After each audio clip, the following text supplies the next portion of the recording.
Hello, Oracles! My goodness, we have been getting some very nice updates out of Berlin for their production. Just last month, we got the update that they hit 4,000 per week, and now we've just hit 5,000 per week in Berlin. We haven't heard anything from Austin. Previously, we heard that Austin was actually ahead of Berlin. Haven't heard anything out of them, so we don't know if maybe there's something that's holding them up. Maybe they're focused on Cybertruck. Maybe they're actually ahead and we just haven't heard anything. We won't know for sure. Next week on April 2nd, we will be getting the official numbers for Q1 for production and deliveries. We'll find out that information at that point. Don't know if we're actually going to get an Austin breakdown.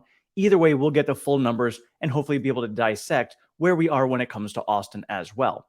But based upon the numbers that we got from Berlin, I updated my forecast slightly. So I'm going to share all of that with you guys because it's been a while since I've shared some. So it's about time for me to get out there, share with you guys what I've got for an update. I'll share with you guys what I have for my evaluation model.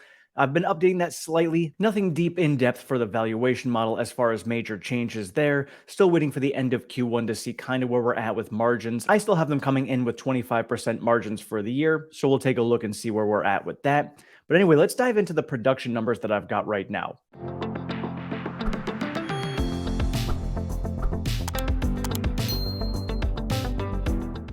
All right, so overall for the quarter, I have them coming in at 443,112 vehicles getting produced. My delivery number was at 430,000. I have increased that to 435,000.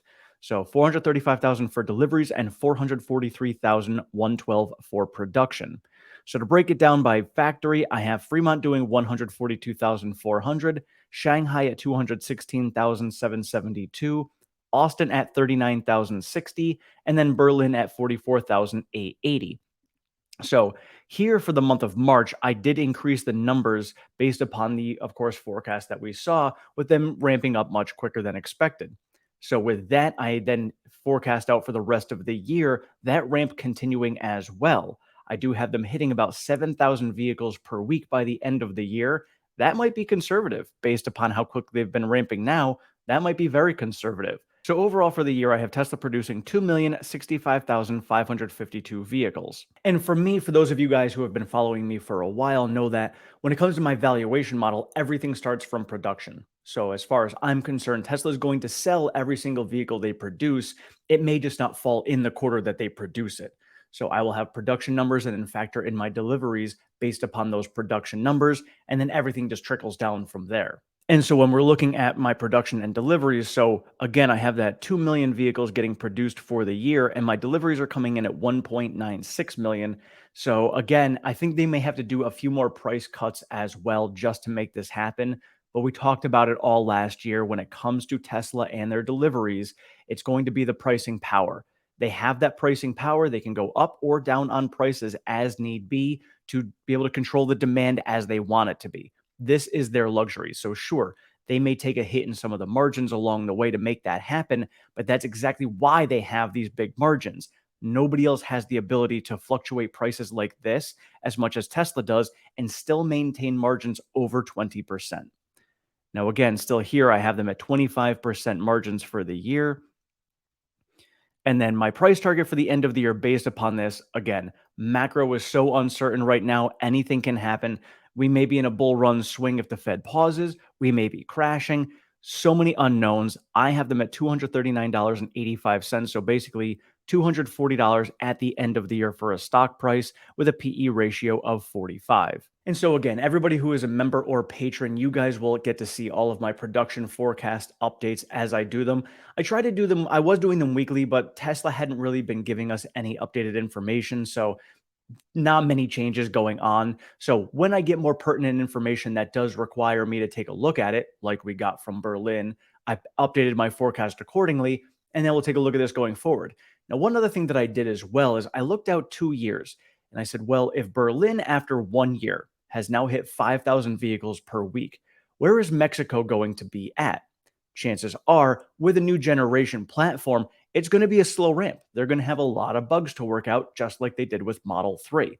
So it may take some time. But if the manufacturing process is going to be significantly more efficient, I have a feeling we are going to be seeing Mexico hitting 5,000 vehicles per week. Within that 1 year, maybe 18-month mark, when it comes to their production over there. Then every single subsequent factory after that should speed up significantly. So, this is just kind of how I factored it out. So, I did increase production in Mexico a little bit and the next factory after that as well. So, I only have my production forecast going out through 2025. I will start doing 2026 by the end of this year, but I don't like to go too far out because then it just gets kind of crazy. But I do have basic forecasts for production all the way out through 2033. But going out any further than 2025 does kind of get very unknown and open because we don't even know what other factories are going to be around then. But I do have some general growth projections coming out from those times. And I just really go through 2025. And again, I'll go through 2026 as we get closer to the end of this year. And so looking at Karav out here with his forecast, the Tesla Model Y is on pace to become the best selling car in the world. We've talked about that. Elon said it was going to happen. We have predicted it happening in 2023 here on this channel. I have a feeling it's going to be happening. So Tesla has quickly been ramping production in Fremont and Texas, Shanghai, and Berlin. I expect Model Y production of 1,427,691 in 2023. That's up 78% year over year. And here is a chart showing the past and the future. So just massive ramps coming out of this. And again, this is what we've been talking about for the last 2 years. Is this is exactly where Tesla was headed. This is what their goal was, and they are achieving it. So you can let us know your thoughts in the comments below. Where do you think we are going to be coming for production and deliveries for Q1? And where do you think we are going to be landing for the entire year? Do you think that the Model Y will become the best-selling car in the world in 2023? Thank you all so much for watching. I appreciate all of your support. Have a great one.